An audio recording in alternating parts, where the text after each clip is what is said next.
2024 या वर्षाचे मनापासून आभार. कारण की 2024 हे वर्ष माझ्या कायमस्वरूपी लक्षात राहील. म्हणजे या वर्षाकडून मी हे शिकले की परिस्थिती कशीही असो, चांगली असो, वाईट असो, आपल्यासोबत कोणी असो किंवा नसो, म्हणजे कोणत्याही परिस्थितीत तुम्ही एकच गोष्ट लक्षात ठेवायची किंवा मी स्वतः ही एकच गोष्ट लक्षात ठेवली की मी जर स्वतःवर विश्वास ठेवला तर मला हरवण्यासारखं कोणच नाही, म्हणजे मला स्वतः सुद्धा मी हरवू शकत नाही. याचं कारण असं, कारण की माझी पहिलीच मेन्स होती, पहिलंच इंटरव्ह्यू होता आणि पहिलंच ग्राउंड होतं PSIचं. या सगळ्या गोष्टी पहिल्यांदाच होत्या, त्यामुळे कुठेतरी एक मनात भीती होती. मग त्या भीतीला मी स्वतःला कॉन्फिडन्स देत होते किंवा स्वतःला गाईड करत होते.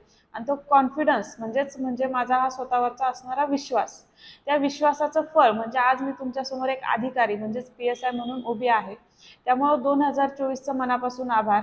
ते यासाठी कारण की ह्या 2024 या वर्षाकडून म्हणजे